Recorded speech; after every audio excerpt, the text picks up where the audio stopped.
and welcome back to Bowling in the Years.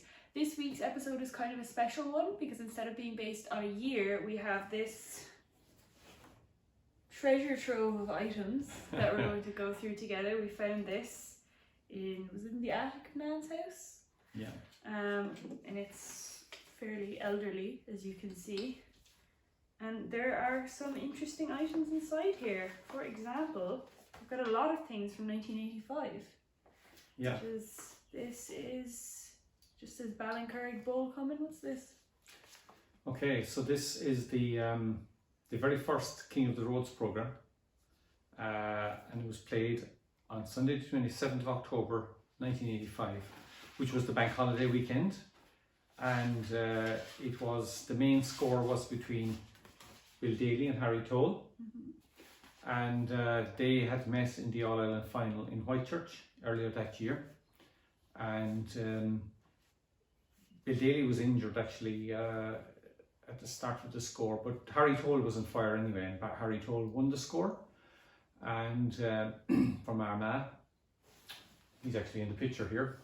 Oh, so are you somewhere, aren't you? There you are. Okay. Yeah. Yeah.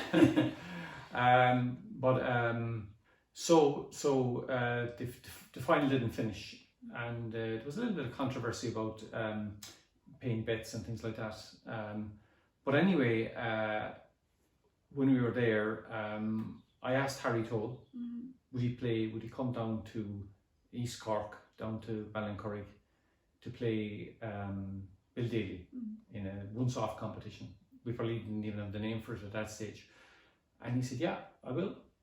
And hence King and Queen of the Roads was born. And it was decided to play it on the bank holiday weekend. And there were two competitions. There was the King of the Roads between Bill Daly and Harry Toll. And it was started at Smart's Bar, played up the road, and then turned around at what we would call maybe just past the Muddy Gap and come back down. And then in the morning there was a score between Dan Keneally and Patrick Comiskey.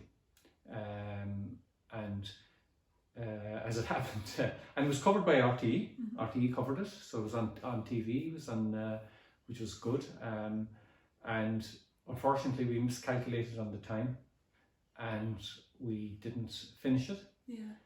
So it had to be finished the following morning on the bank holiday Monday, with the people from Armagh staying around to play it. Yeah. And what are these? Okay, so these are also artifacts now. These are notices. This is the Ballincollig Club. This is how you found out you were playing the score. Oh. So you got a card in the post, and you are to play. Yeah. Somebody's name on such and such in round such, and at such and such a time sharp. Please take this official notice. NB, no play lines and outward scores. Person on road receives score. Yeah, and this was a dinner dance ticket, and this was a pretty typical dinner dance ticket of the time in the Ashburn House Hotel, which is no longer a hotel. And the band was called Carnival. I'm sure they've won many international awards. Chicken Supper and Dance. And I'm pretty sure I'm certain the tickets were printed by Paul and Reardon, Reardon's, when people come out to light at Reardon's at the bottom of the Long Straight, that's where he lived and that's where he worked from. And we have this. Yeah, you know, like so. This is the poster, is it? This is the poster. This is social media in 1985. So basically, I think this is the one that probably wasn't used, but we would put these up around in pubs and halls and so on and so forth to let people know. So it was all in it. Started at 2:30. That was probably our first mistake. What's this? We've got the letter. A letter from the bank. I'm not sure. That's not always good news. Let's see what it Is that says. just mixed in with it, or? No. I don't think so. I referred to it at the 10th of April. This is a letter from the Bank of Ireland in Middleton, who are sponsors of the early King of the Roads. Yeah. And basically saying to us, you know, we're anxious to sponsor it. Please let us know if you still want to accept our sponsorship. So some things have changed. Yeah. Well, we've got two things here. It looks like two reports of the same thing, like one typed and one handwritten. No, Or I think they're probably Two different. different reports. This is the 1986 King of the Roads. Oh, This is the report. this is some And following here. the report, I've done the report in handwriting, very flowery language, mind you, looking at it now. Very big paragraphs, but I trained as a journalist after this, so I got some more training. But this is between Declan O'Donovan and Bill Daly, played in the 1986 King of the Roads, and Bill Daly won it. That was his second time winning it. And it looked as if Declan O'Donovan was going to win. But Bill Daly got a massive shot down to the creamery, and he got back into it, and then he played an awful huge last shot to take it. Yeah. So that was that year. And this says 1987. Oh, right, okay. Yeah, so this is actually a kind of a preview, and maybe we'll come back to 1987 because there's a number of things in it which are interesting. Just looking at it there now, there was the famous score between Michael Wall and Michael Toll, and only one winner in that, of course, Michael Wall. Maybe people think it would be Michael Toll, but no, Michael Wall won that score, and that was a huge victory. That's probably the biggest victory in his life. Yeah, so we might come back to that because I have a lot of memories of 1987 A lot as well. of things in here. Yeah. We have Bull Cumming Heron, Rules of the Association.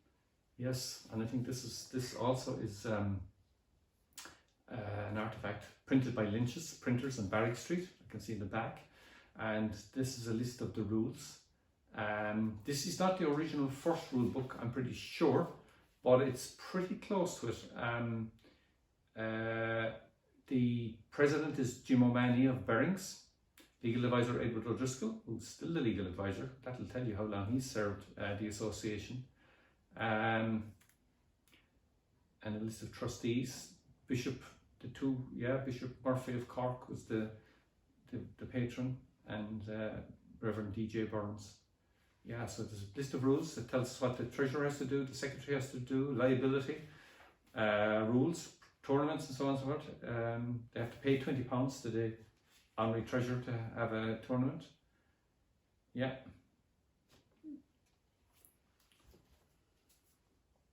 Yeah, it's great. It's a great little book. The rules have probably not changed massively, but they would have changed a little bit. What That would have time. changed? The rule around running the tip and all that's changed back and forth a few times. Apart from that, actually, very few rules would really have changed. I think the rules would be substantially the same. Yeah. We've got some more Bull Cumming Heron things here. We appear to have a financial statement. Yes. I was on the executive then, 1985, 1986. Yeah. So the income of the association in 1986 was 22,634 Irish pounds, and there was a huge surplus. Yeah. I think we were talking about this for many years, the surplus. Yeah. I think the government actually wanted to take it off the association. It was so Really? extravagant. Yeah, it was £1,236. Yes, Dad. And I don't know what these are. These are from the convention, 1985. Yeah. Oh yeah. And these are the motions that were up for decision, and What are they? Oh, you've that notes the veteran written on championships be divided into two separate competitions. This was carried. That players who overrun the tip be fined £5. This was lost. Proposed by the West Cork region. West Cork region would be very wealthy if that had come in. That a pairing off system with a minimum of 3 delegates introduced by the executive eliminate the present balance of voting. Oh yeah, they had believed in the voting. Yeah, that a kind of a match system for voting at executive. Any player seeking reinstatement must be inactive for 6 months. I wonder, was that rule ever rescinded? Yeah, okay. So I can just see the Mid Cork and West Cork were very prominent in putting forward motions at that time. Yeah. And that's from what year? 1985. Yeah, the convention of 1985. So that was the same year as the King of the Rose. That would have been later that year. This is also from 1985. And Oh this my. one is from 87. Yeah, What are these? they're actually the same thing. Oh. They are the grading meetings. So in 1985, the senior players in 1985 that were regraded for the 1986 championship, John Creedon, and I think when was that? That was probably Johnny Creedon. Went intermediate. PJ McCarthy intermediate. Donny Coveney stayed senior, same as Sexton stayed senior. Christy Mullins senior. Jim O'Driscoll senior. Bill Daly senior. Michael O'Driscoll, Carrie Toole went to intermediate. Eamon Bowen stayed senior. Dennis Scully stayed senior. Mick O'Driscoll, Blackpool stayed senior. Michael Buckley senior. Pat Butler senior. Christy O'Driscoll senior. Declan O'Donovan senior. Neelis Hurley graded to intermediate, and John O'Driscoll went down to intermediate. And there's a very, very long list of intermediate players. Far too long for us to go into. Yeah. If anyone wants to know who was a intermediate in 1985, just let us know and we can send you a picture. So at the start there were 17 seniors and 33 intermediates. So it was quite a lot of players. That's a fair number.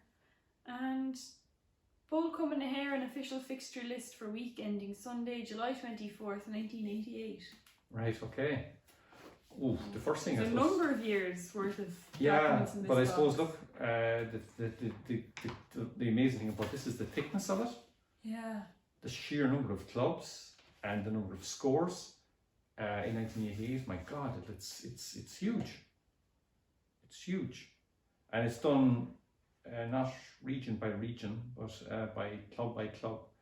So yeah, so in Ballincurry on the Thursday the 11th of August, Anthony Rowan played Finbar Donovan, and I had a big score. Look, I played it back against Stevie Devlin. Stevie Devlin versus Seamus Toomey. I'm not sure how that went. I was probably first or second. Probably first or second. Yes. West Cork Bowling Association response to discussion. Oh my goodness. You unearthed something there. What is it? Okay, so this is in 1986, Yeah. and in 1986 there were two bowling associations, Bowl Coming Hair and the West Cork Bowling Association, Yeah. and that had arisen from a dispute many years before my time. And I suppose through the prompting of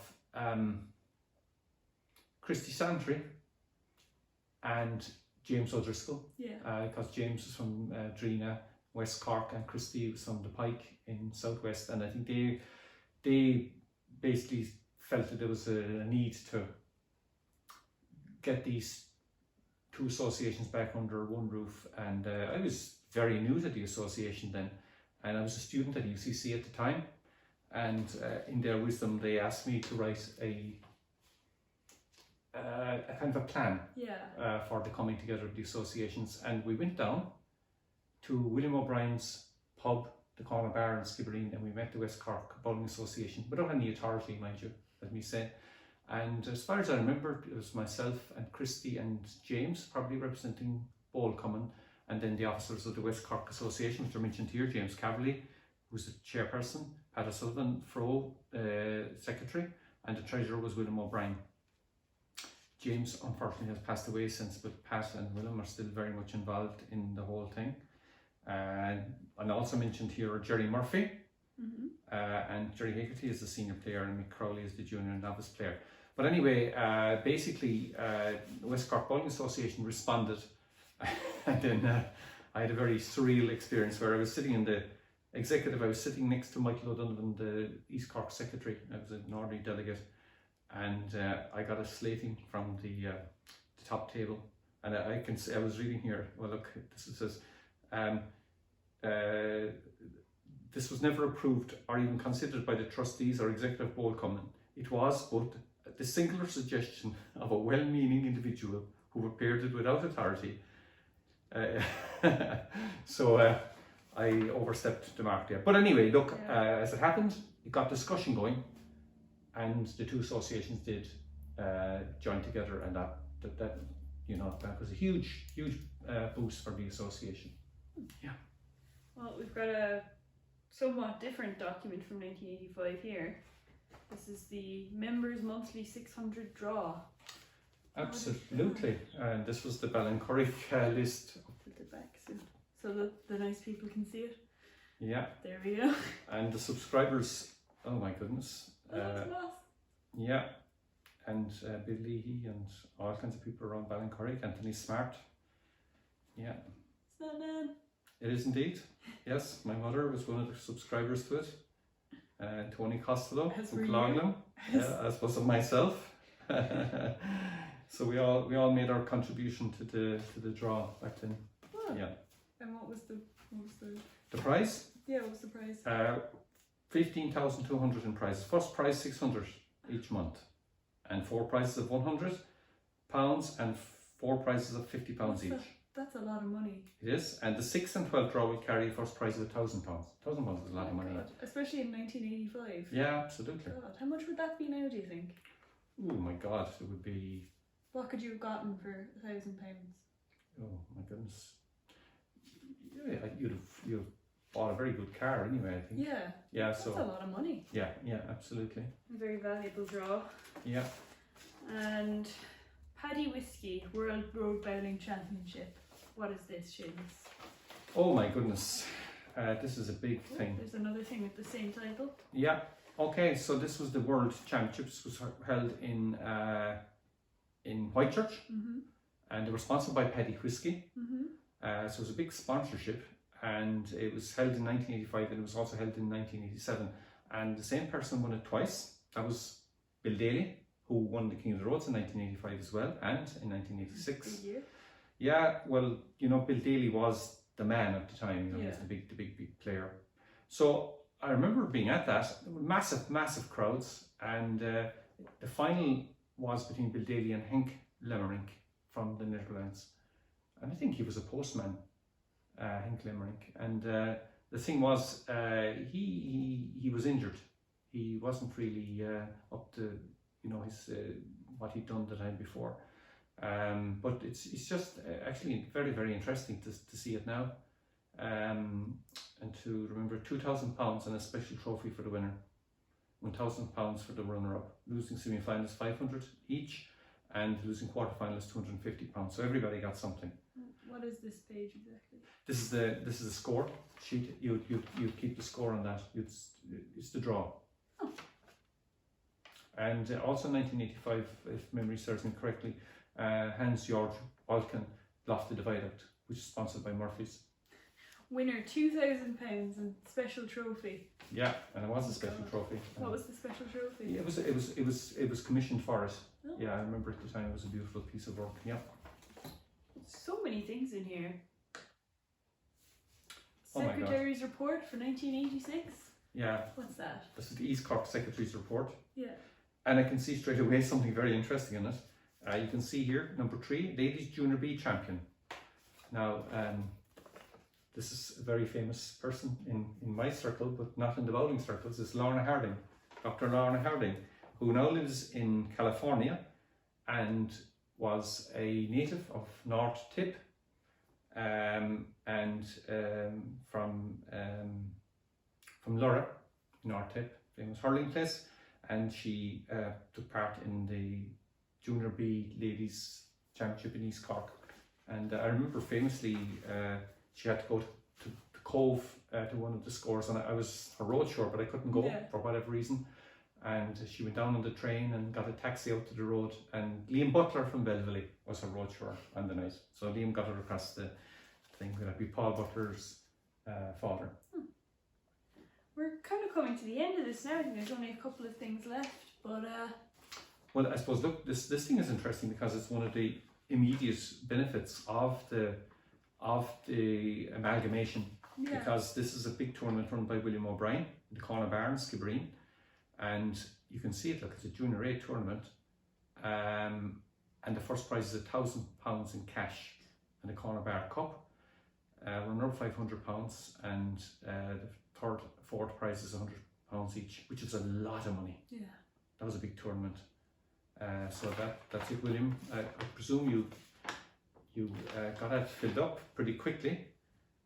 So that's interesting, and of course, you know, that was a huge benefit to the association, you know, for all the people there. Interesting what you held on to over the years. Yeah, I think I held on by mistake. It was just inside in the box, Yeah. inside in the little case. We're coming to the end of the box now, but we have this brown envelope. Brown envelopes are very dangerous. Let's see what the brown envelope has in store for us. What is the brown envelope? Oh my Oh, goodness. it's a beautiful piece of artwork. It's my own artwork because, oh my god, I'm including a 28 28-ounce bell. ounce bell.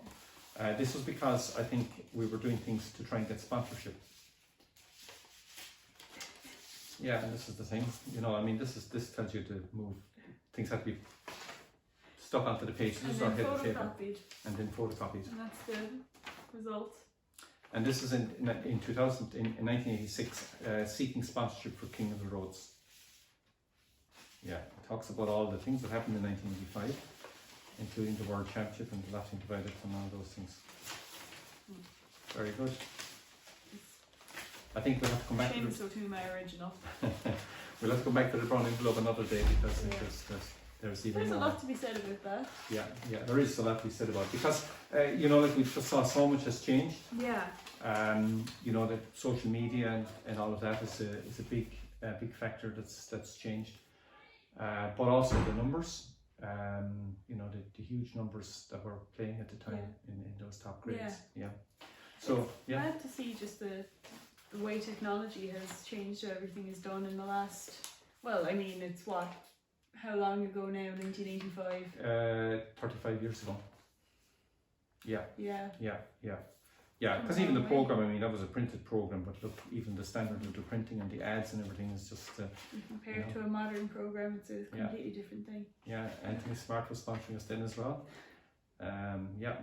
Top Cross, little shop which no longer exists. The little logos, the Elm Tree Bar. Yeah, and the Elm Tree Bar was Connie Murphy, who was a owner himself. Castellan's Co-op, which is no longer in existence, amalgamated into Glanbia. Trustee Savings Bank. Oh, there's a lot of them. Sean O'Farrell, that's Katrina O'Farrell's grandfather. Yeah. O'Shea Sand and Gravel, he's still going. That's Jerry O'Shea, Top Cross. Yeah, a lot of those are still around. East Cork Oil still sponsoring us. It's good that you still have it. Absolutely. Yeah. Okay. Well, this has been an interesting video, and we hope that you all enjoyed it. It's a bit of a different format than usual, but this was kind of a special find. Yeah. And I think probably a few things we could come back to Yeah, in another absolutely. video. Yeah. But thank you, Seamus, for going through the mysterious case. Absolutely. I'm sorry you haven't got the full 4D effect that you could smell the must out of the It smells case. very old. Well, thank you, and thank you all for watching, and we hope to see you next time. Take care. Bye.